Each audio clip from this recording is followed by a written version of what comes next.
Ce pari est risqué. Sans ce retour audacieux à nos racines, le pays risque de s'effondrer dans la division, la violence et de perdre son identité, offrant un terrain fertile au terrorisme et au désespoir. L'histoire récente de nombreux pays africains, du Mali au Nigeria, montre comment l'effondrement des repères traditionnels précède souvent la montée des conflits armés. En février de l'année 2025, une loi inédite a vu le jour. Elle ne se contente pas de reconnaître les autorités coutumières. Elle leur confie un rôle officiel dans la gouvernance nationale. Ce geste rompt avec les réflexes militaristes et les solutions importées, ouvrant une voie nouvelle, profondément enracinée dans le terreau historique et social du pays. Peut-on réellement arrêter la guerre en écoutant les anciens? Et si la clé d'une paix durable se cachait dans les traditions les plus profondes du Burkina Faso? Cette interrogation, loin d'être simplement philosophique, devient une urgence brûlante alors que le capitaine Traoré esquisse une révolution silencieuse, placer les chefs traditionnels au cœur de la lutte contre la division et le terrorisme. Ici, il n'est plus uniquement question de renforcer l'armée ou d'attendre l'aide étrangère. Traoré mise sur une autre force, la sagesse forgée par des siècles, le respect enraciné dans chaque village, et la capacité des chefs à réconcilier, à rassembler, à donner un sens partagé à la nation entière. Leurs paroles sont des racines qui maintiennent le tissu social soudé, même dans la tempête. Comment cette loi historique a-t-elle été reçue dans les villages? Les chefs ont accueilli ce renouveau avec gravité et espoir, conscients du poids qui pèse désormais sur leurs épaules. Pour certains, c'est une reconnaissance attendue depuis l'indépendance. Pour d'autres, un défi inédit. Comment conjuguer fidélité aux ancêtres et exigence d'un monde moderne? Mais avant d'aller plus loin, posons une question essentielle. Bien avant l'arrivée des soldats ou la rédaction des lois, qui détenait vraiment l'autorité sur ces terres? Avant que le colon ou le fonctionnaire ne s'impose, la justice, la paix et la cohésion sociale s'appuyaient sur les épaules robustes des chefs traditionnels. Ils incarnaient la mémoire du peuple, jugeaient les différends, protégeaient l'équilibre, souvent sans jamais coucher un mot sur le papier.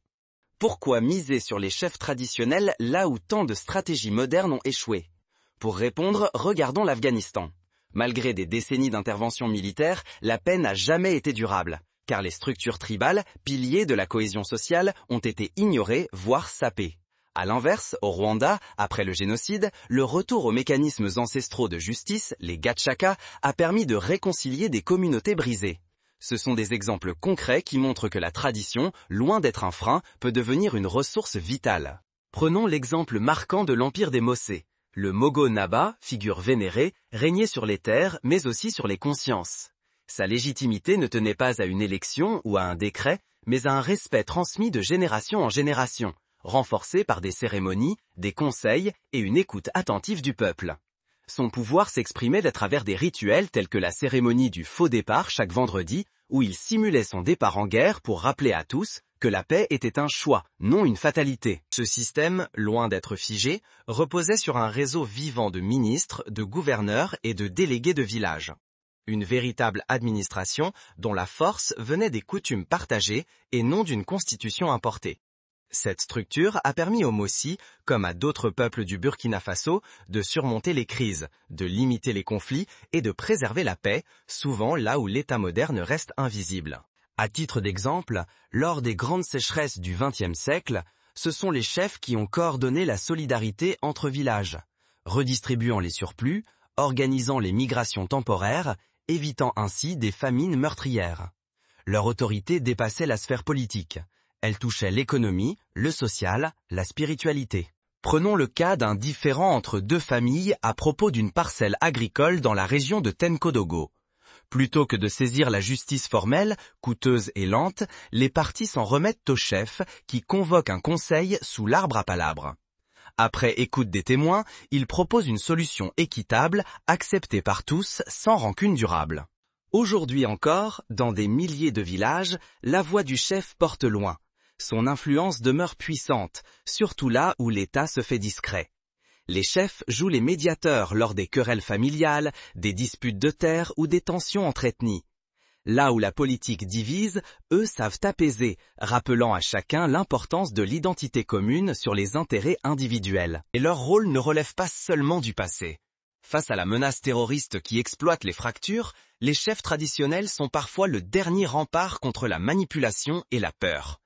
Ils portent une autorité morale, indépendante des calculs partisans, capable de rassembler là où la politique échoue. Mais comment ces chefs, parfois contestés ou marginalisés, peuvent-ils retrouver leur place au cœur du Burkina Faso moderne? Pour répondre, il faut regarder de plus près leur rôle aujourd'hui et les défis qu'ils affrontent. Des exemples récents le prouvent. Dans le nord du pays, plusieurs villages attaqués par des groupes extrémistes n'ont pas sombré dans la vengeance ou la délation. Au contraire, guidés par leur chef, ils ont organisé des dialogues intercommunautaires, empêchant ainsi l'escalade. En refusant la stigmatisation d'une ethnie, ils ont coupé court au cycle de la haine. Oublier cette histoire, ce serait arracher le peuple à ses racines. Ce serait affaiblir la société, ouvrir la voie à la désinformation, à l'angoisse et à ceux qui séduisent la jeunesse en lui faisant croire que tout commence avec la violence. Les repères d'hier sont la boussole d'aujourd'hui. Et si la parole des anciens, rendue à sa place première, bouleversait plus profondément le pays que 1000 armes? C'est le pari risqué du Burkina Faso en 2025. Une alliance inédite entre l'État et la chefferie traditionnelle pour fabriquer une paix vraiment enracinée. Prenons exemple sur la société Akan en Côte d'Ivoire, où le chef traditionnel n'est pas rémunéré, mais reçoit des dons lors des cérémonies publiques. Ce modèle, loin d'être une source de précarité, garantit l'indépendance et la dignité de la fonction. Pour la première fois, la loi trace une frontière nette. Elle définit qui peut devenir chef, comment il est choisi, et surtout, affirme sa neutralité politique. Seuls les authentiques représentants des communautés pourront s'exprimer au nom des anciens. Les imposteurs et les manipulations seront exclus, coupant court à toute récupération de la tradition.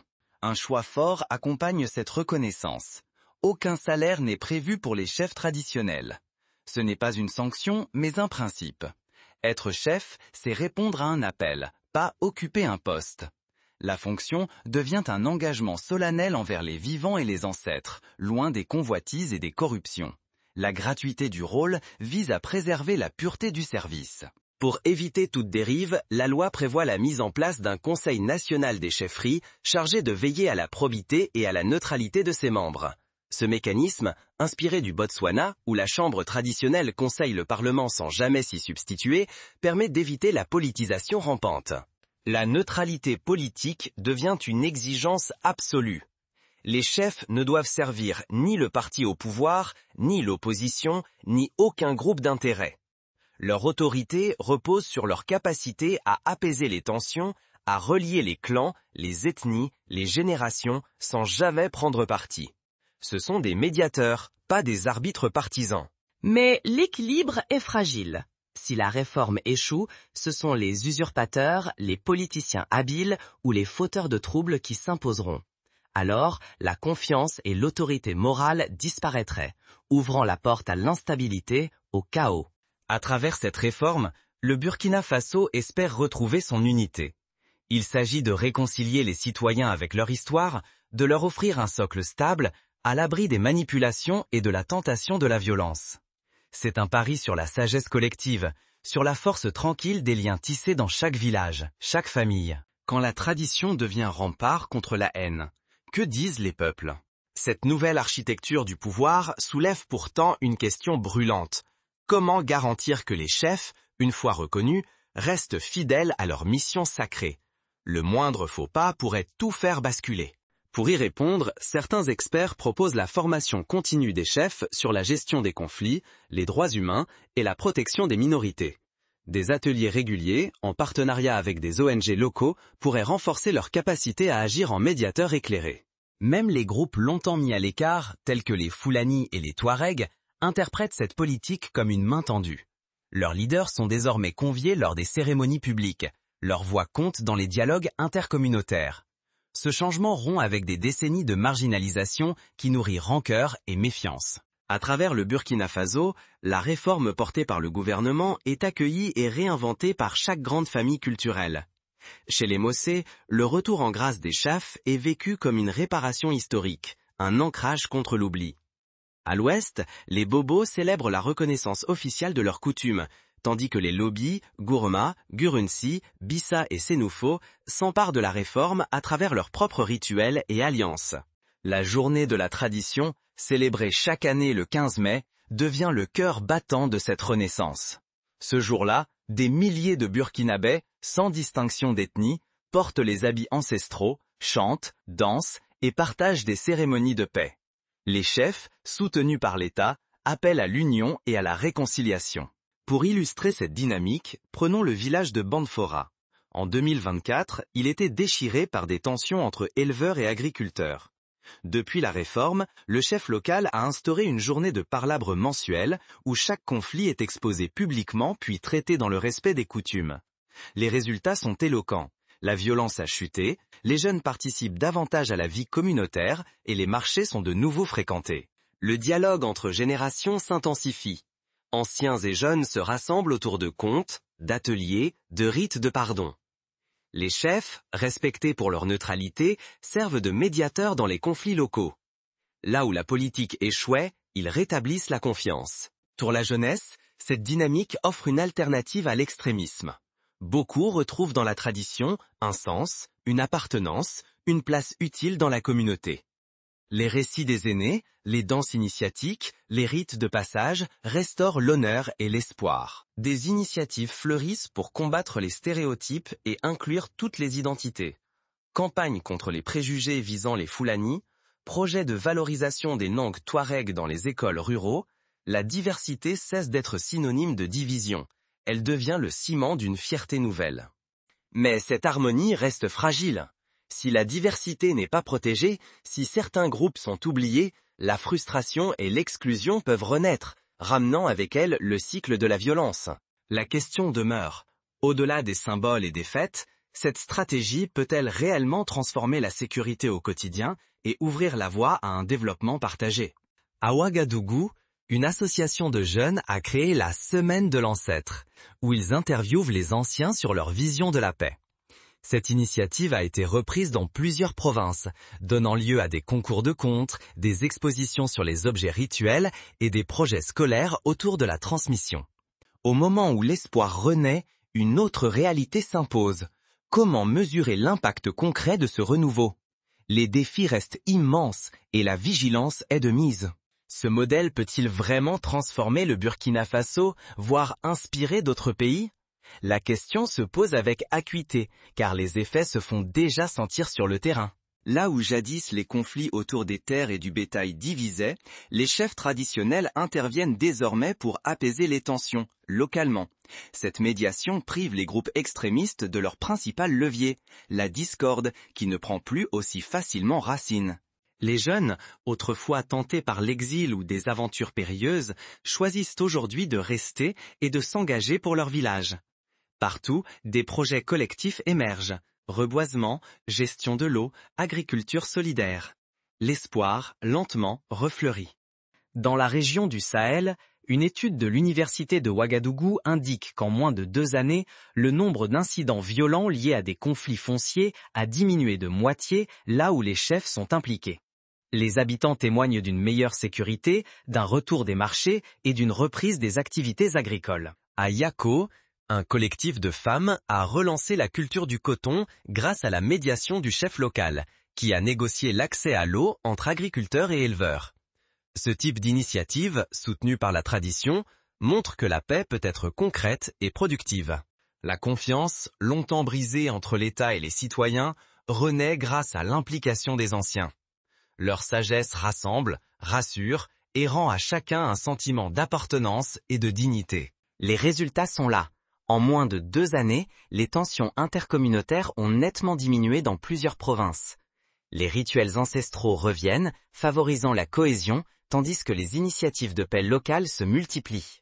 Ce retour au dialogue, ancré dans le respect des traditions, n'est pas une panacée.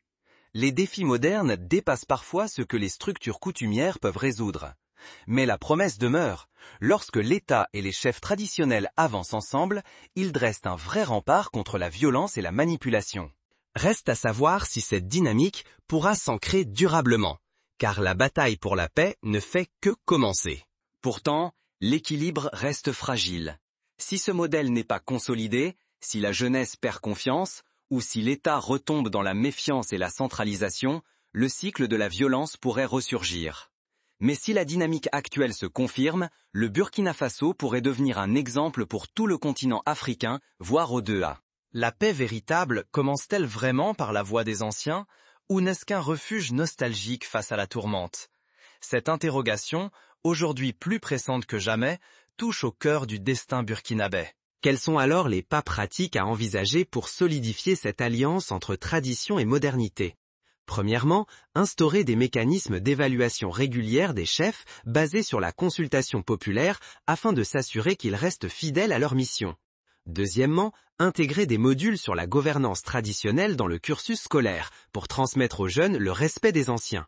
Troisièmement, encourager les femmes à jouer un rôle dans les conseils coutumiers, comme cela se fait déjà chez les Gouransi. Oublier la sagesse des traditions, c'est se priver d'un remède précieux contre la violence et la fragmentation. Dans un pays où la peur s'étend et où l'espoir vacille, qui d'autre que les chefs traditionnels peut rallumer la confiance? Leurs paroles rassemblent, apaisent, guident. Ils sont la mémoire vivante d'une société qui cherche à ne pas sombrer. La stratégie de Traoré ne relève pas du folklore ou d'un simple retour au passé. Elle affirme une conviction forte. Les solutions solides se puisent dans les racines, là où les interventions armées ou les promesses venues d'ailleurs ont échoué. Là où l'on pensait tout perdu, la voix des anciens peut rouvrir un chemin vers la réconciliation, inédit et authentique. Alors, la voix des anciens est-elle la clé? Ou cherchons-nous simplement un symbole, un dernier espoir dans un monde déboussolé? Réintégrer ces chefs dans le tissu national, c'est doter le Burkina Faso d'un double rempart, juridique et moral. Leur neutralité, leur enracinement local, leur légitimité héritée des siècles offrent une stabilité que les institutions modernes, parfois chancelantes, peinent à offrir. Refuser cette alliance, c'est exposer la nation à la division et à la perte de repères. Pourtant, ce choix n'est pas sans péril. En rejetant les anciens, on ouvre la voie aux manipulations, à l'extrémisme, à l'effondrement du lien social. La paix ne se décrète pas depuis des bureaux. Elle se bâtit dans les villages, dans chaque geste, chaque tradition, chaque parole échangée sous l'arbre à palabres. À chacun de réfléchir, de questionner ses convictions sur la paix, le pouvoir et l'avenir. La réponse n'est sans doute pas simple, mais elle commence, ici et maintenant, par une écoute sincère de ceux qui tiennent la mémoire du pays.